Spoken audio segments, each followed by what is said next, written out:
Dem Feind gelungen, die Front in breiter Formation zu durchbrechen. Im Süden hat der Gegner Zossen genommen und stößt auf Stahnsdorf vor.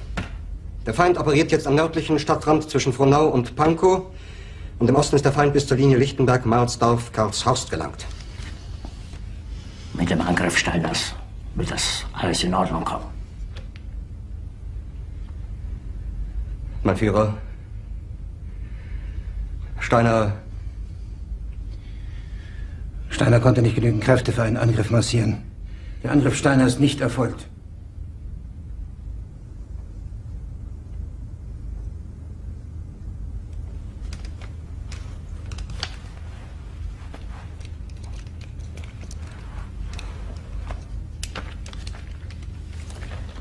Es bleiben im Raum Keitel, Jodl, Krebs und Burgdorf.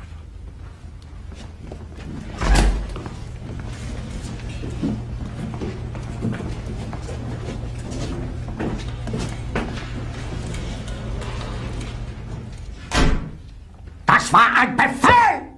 Der Angriff Steiners war ein Befehl! Wer sind Sie, dass Sie es wagen, sich meinen Befehl zu widersetzen? So weit ist das also gekommen. Das Militär hat mich belogen! Jeder hat mich belogen, sogar die SS! Die gesamte Generalität ist nichts weiter als ein Haufen niederträchtiger, treuloser Feiglinge! Mein Führer, ich kann nicht zulassen, dass die Soldaten, die für Sie verbringen... Nicht Feiglinge! Verreiter, Versager! Mein Führer, was Sie da sagen, ist ungeheuerlich! Die Generalität ist das Geschmolz des deutschen Volkes! Sie ist ohne Ehre! Sie nennen sich Generale, weil Sie Jahre auf Militärakademien zugebracht haben, nur um zu lernen, wie man Messer und Gabel hält! Jahrelang hat das Militär meine Aktionen nur behindert! Es hat mir jeden nur als Widerstand in den Weg gelegt! Ich hätte gut daran getan, von Jahren alle höheren Offiziere liquidieren zu lassen, wie Stalin!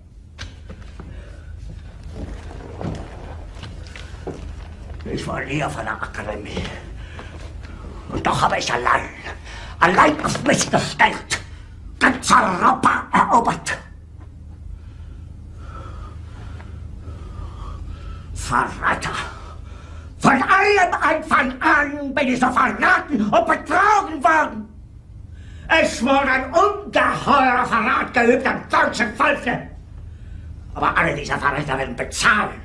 Mit ihrem eigenen Blut werden sie bezahlen. Sie werden es saufen in ihrem eigenen Blut. Bitte gerne. Jetzt beruhig dich doch.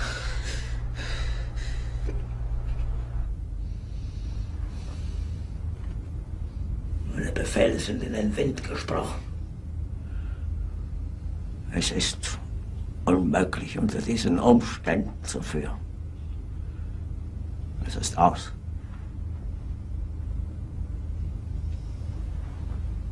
Der Krieg ist verloren.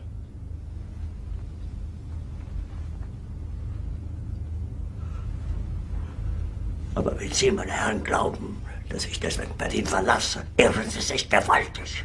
Eher jag ich mir eine Kugel durch den Kopf.